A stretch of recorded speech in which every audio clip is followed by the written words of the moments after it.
6. Advertências profundas. Irmãos nossos, prosseguiu Telésforo sob o calor de sagrada inspiração. Fazem-se ouvir na terra gritos comovedores de sofrimento. Necessitamos de servidores que desejem integrar-se na escola evangélica da renúncia. Desde as primeiras tarefas do Espiritismo renovador, nosso lar tem enviado diversas turmas ao trabalho de disseminação de valores educativos. Centenas de companheiros partem daqui anualmente, aliando necessidades de resgate ao serviço redentor, mas ainda não conseguimos os resultados desejáveis. Alguns alcançaram resultados parciais nas tarefas a desenvolver, mas a maioria tem fracassado ruidosamente. Nossos institutos de socorro, debalde, movimentam medidas de assistência indispensável.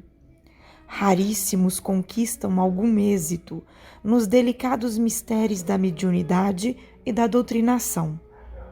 Outras colônias de nossa esfera providenciam tarefas da mesma natureza, mas pouquíssimos são os que se lembram das realidades eternas no outro lado do véu. A ignorância domina a maioria das consciências encarnadas, e a ignorância é mãe das misérias, das fraquezas, dos crimes. Grandes instrutores, nos fluidos da carne, amedrontam-se, por sua vez, diante dos atritos humanos e se recolhem indevidamente na concepção que lhes é própria. Esquecem-se de que Jesus não esperou que os homens lhe atingissem as glórias magnificentes e que, ao invés, desceu até ao plano dos homens para amar, ensinar e servir. Não exigiu que as criaturas se fizessem imediatamente iguais a ele, mas fez-se como os homens, para ajudá-los na subida áspera. E com profundo brilho no olhar, Telésforo acentuou depois de pequeno intervalo: se o Mestre Divino adotou essa norma, que dizer das nossas obrigações de criaturas falidas?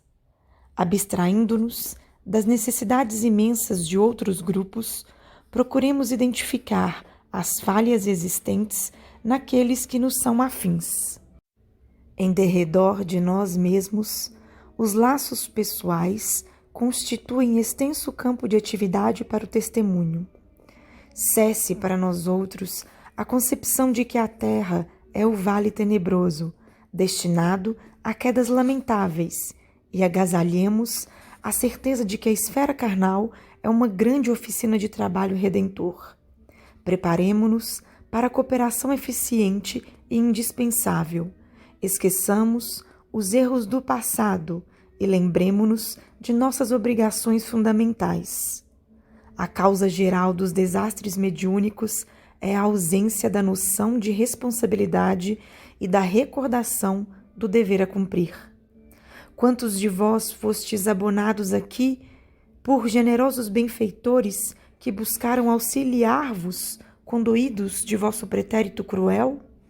Quantos de vós partistes, entusiastas, formulando enormes promessas? Entretanto, não soubestes recapitular dignamente para aprender a servir, conforme os desígnios do Eterno. Quando o Senhor vos enviava possibilidades materiais para o necessário, regressáveis à ambição desmedida. Ante o acréscimo de misericórdia do labor intensificado, agarrastes à ideia da existência cômoda. Junto às experiências afetivas, preferistes os desvios sexuais. Ao lado da família, voltastes à tirania doméstica, e aos interesses da vida eterna sobrepusestes as sugestões inferiores da preguiça e da vaidade. Deste-vos Na maioria, há a palavra sem responsabilidade e a indagação sem discernimento, amontoando atividades inúteis. Como médiuns, muitos de vós preferireis a inconsciência de vós mesmos. Como doutrinadores, formuláveis conceitos para exportação, jamais para uso próprio. Que resultado atingimos? Grandes massas batem as fontes do espiritismo sagrado, tão só no propósito de lhe mancharem as águas. Não são procuradores do reino de Deus os que lhe forçam, desse modo, as portas, e sim caçadores dos interesses pessoais. São os sequiosos da facilidade, os amigos do menor esforço, os preguiçosos e delinquentes de todas as situações, que desejam ouvir os espíritos desencarnados, receosos da acusação que lhes dirige a própria consciência. O fel da dúvida invade o bálsamo da fé nos corações bem-intencionados. A sede de proteção indevida azorraga os seguidores da ociosidade. A ignorância e a maldade entregam-se às manifestações inferiores da magia negra. Tudo por quê, meus irmãos? Porque não temos sabido defender o sagrado depósito, por termos esquecido em nossos labores carnais que espiritismo é revelação divina para a renovação fundamental dos homens. Não atendemos ainda como se faz indispensável à construção do reino de Deus em nós. Contudo, não abandonemos nossos deveres em meio à tarefa. Voltemos ao campo, retificando as semeaduras. O Ministério da Comunicação vem incentivando esse movimento renovador. Necessitamos de servidores de boa vontade, leais ao espírito da fé. Não serão admitidos os que desejarem conhecer a glória oculta da cruz, do testemunho, nem atendem aqui os que se aproximem com objetivos diferentes. Aqui estamos todos, companheiros da comunicação, endividados com o mundo, mas esperançosos de êxito em nossa tarefa permanente. Levantemos o olhar. O Senhor renova diariamente nossas benditas oportunidades de trabalho, mas para atingirmos os resultados precisos, é imprescindível sejamos seguidores da renunciação ao inferior. Nenhum de nós, dos que aqui nos encontramos, está livre do ciclo de reencarnações na crosta. Todos, portanto, somos sequiosos de vida eterna.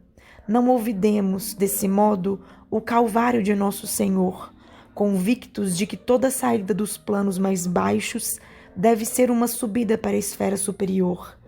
E ninguém espere subir espiritualmente sem esforço, sem suor e sem lágrimas. Nesse momento, cessou a preleção de Telésforo, que abençoou a Assembleia, mostrando o olhar infinitamente brilhante e aceitando em seguida o braço de Aniceto para afastar-se.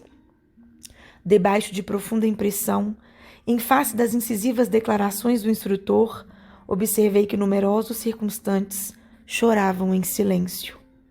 Ao meu olhar interrogativo, Vicente explicou: são servidores fracassados. Nesse instante, Telésforo e o nosso orientador postataram-se junto de nós. Duas senhoras de grave fisionomia aproximaram-se respeitosamente e uma delas dirigiu-se a Aniceto nestes termos: desejamos o obséquio de uma informação concernente à próxima oportunidade de serviço que será concedida a Otávio. O ministério prestará esclarecimentos, respondeu o interpelado atencioso. Todavia, tornou a interlocutora, ousaria reiterar-lhe o pedido. É que Marina, grande amiga nossa, casada na terra há alguns meses, prometeu-me cooperação para auxiliá-lo, e seria muito de meu agrado localizar agora o meu pobre filho em novos braços maternais. Aniceto esboçou um gesto de cooperação, sorriu e esclareceu sem afetação. Convém não estabelecer o plano por enquanto, porque, antes de tudo, precisamos conhecer a solução do processo de médiuns fracassados em que ele está envolvido. Somente depois, minha irmã.